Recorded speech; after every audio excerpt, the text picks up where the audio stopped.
इस blue icon नाम का एक सरल ऐप जिसके नीचे टेक्नोसिस सर्विसेज लिखा है, इस ऐप को हम सभी को डाउनलोड करना होगा। यह ऐप हम डाउनलोड करेंगे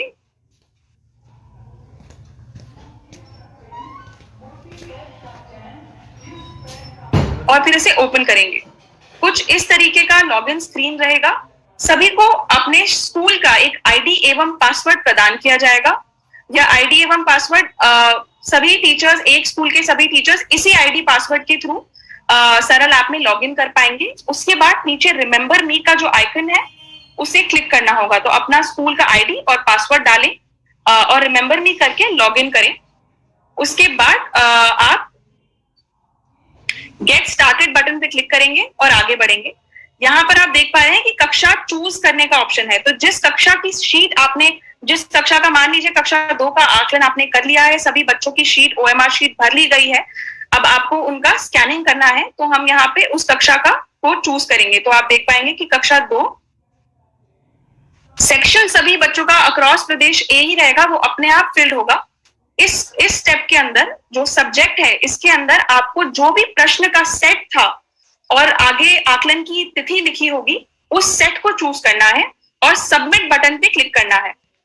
अब आप देख पा रहे हैं कि बच्चों की एक सूची आ गई है हमारे पास, और इस सूची में ऊपर, जैसे कि जोया बच्ची के ऊपर आप देख पा रहे हैं एक 9 डिजिट यूनिक आईडी, एक 9 अंकीय यूनिक आईडी हमें दिया हुआ है। इस यूनिक आईडी को ही हमें शीट पे भरना है। तो मैं सभी शिक्षकों को ये बहुत ही इंपॉर्टेंट बात बताना चाहूंगी कि जब आप सरल आपके साथ साझा किए जाएंगे लॉगिन आईडी, तो आप स्टूडेंट आईडीज एवं बच्चों के नाम की एक सूची अपने रजिस्टर में या कहीं पे बना लें, ताकि आपको जब ओएमआर शीट में अंकन करना हो तो उसमें आप आसानी से कर पाए।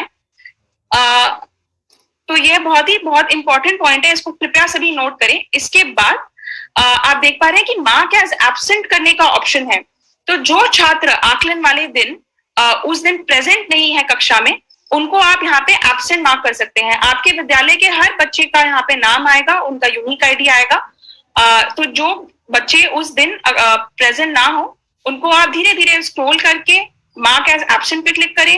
अगर गलती से कोई मार्क एज एब्सेंट हो जाए तो आप फिर से क्लिक करके उन्हें प्रेजेंट मार्क कर सकते हैं। जब आप सभी बच्चों को जो एब्सेंट बच्चे उन्हें मार्क कर दें, फिर नेक्स्ट पे क्लिक करें। उसके बाद आप देखेंगे कि कुछ इस तरीके की स्क्रीन आएगी। यहाँ पर आप देख पाएंगे एक समरी दिखेगी, कौन सी कक्षा है, क्या कौन सा सेट है, और यहाँ आप देख पा रहे हैं कि हमारा स्कैन और सेव स्टेटस जो है वो 0 है। जब वो सेव स्टेटस का आइकन लोड करना बंद कर जाए तो हम इस स्क्रीन पर कंटिन्यू स्कैन के बटन को, क्योंकि हम स्कैनिंग की प्रक्रिया करने जा रहे हैं, कंटिन्यू स्कैन के बटन को क्लिक करेंगे।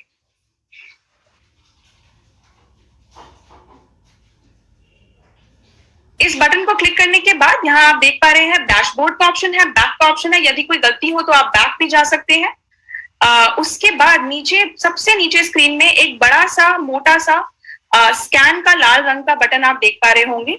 आपको अपनी ओएमआर शीट को एक स्थिर एक टेबल पर या किसी स्थिर जगह पर रखना है, आसपास कुछ रखा ना हो, और इस स्कैन बटन को क्लिक करना है। अब धीरे धीरे आप प्लीज ध्यान से देखें कि किस तरीके से जो है मैं स्कैन करती हूँ। धीरे धीरे आपको अपने कैमरा को ऊपर लेकर जाना है। आप देखेंगे एक हरे रंग का गोला बनकर आएगा। चारों जो आपके काले डब्बे थे उनके अगेंस्ट एक हरे रंग का गोला बनकर आएगा। इसका मतलब स्कैन हो रहा है, और आप देख पाएंगे कि एक स्थिर जगह पे मैंने रखा है, आसपास कुछ नहीं पड़ा है। इसको हम सिंपली स्कैन करेंगे। यहाँ please wait, scanning in progress लिखा होगा। यह कुछ सेकंड का टाइम लेगा, और सिंपली आप देखिए यहाँ पर स्टूडेंट आईडी आपका अपने आप जो आपने लिखा था वो कैप्चर हो गया।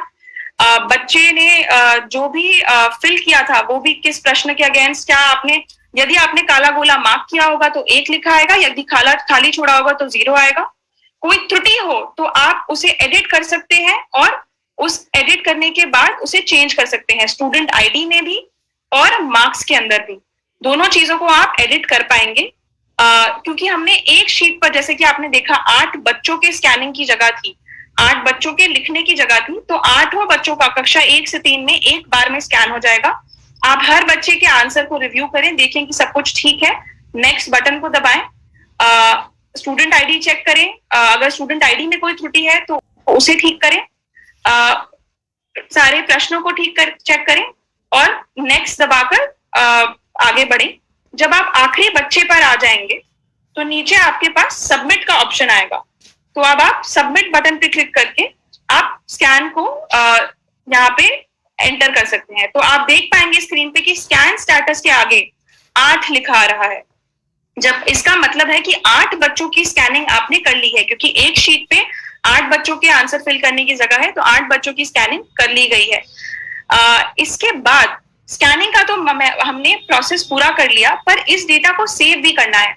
इस डेटा को सेव करने पर ही ये डेटा जो है हमारे ऐप में अच्छे से रिकॉर्ड होगा। तो इसमें आप फिर से बैक बटन, जो यहाँ बैक बटन दिया गया, आप सेव ऑल स्कैन, मैं फिर से आपको दिखाना चाहूंगी, सेव ऑल स्कैन के बटन पे क्लिक करेंगे। जब आप सेव ऑल स्कैन के बटन पे क्लिक करते हैं तो कुछ इस तरीके का हमारे पास मैसेज आएगा, सेव्ड सक्सेसफुली। इसका मतलब है कि जो आपने स्कैन किया, बच्चे का डेटा बहुत आसानी से सेव हो गया है।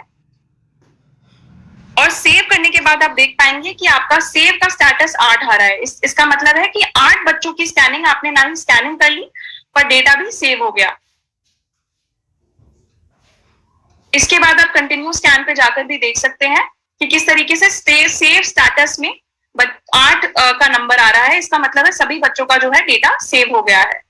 अब नीचे जो काला हमारा लाल बटन दिया गया है, इसके थ्रू आप मल्टीपल शीट को स्कैन कर सकते हैं। तो मेरा ये रिकमेंडेशन रहेगा कि हम 3-4 शीट को एक बार में स्कैन करें। एक शीट में 8 बच्चे हैं, तो हम 4 शीट में कम से कम हम लगभग 36 बच्चों का स्कैन कर पाएंगे।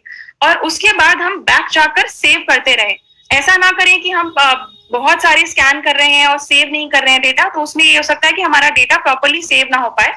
तो 3-4 शीट स्कैन करें, उसके बाद बैक जाएं, सेव ऑल स्कैन करें, और उसके बाद फिर से आप कंटिन्यू स्कैन करके इस स्कैनिंग की प्रक्रिया को कंटिन्यूअसली कर सकते हैं। जब आप एक कक्षा का स्कैनिंग खत्म कर लें और अगर आपको आगे बढ़ के दूसरे कक्षा का स्कैन करना है, तो यहाँ जो डैशबोर्ड का बटन है, इस पे क्लिक किया जा सकता है। इस डैशबोर्ड के बटन पे क्लिक करने पर आप सिंपली जो है हमारे मेन स्क्रीन पर आ जाएंगे, जहां पे आप फिर से कक्षा को चूज कर सकते हैं। मान लीजिए आपने कक्षा 2 का स्कैन कर लिया, अब आप कक्षा 1, कक्षा 3, जो भी कक्षा का आपने आकलन किया है और OMR शीट भरा है, उस कक्षा को आप स्कैन करने के लिए फिर से कक्षा पर चॉइस कर सकते हैं।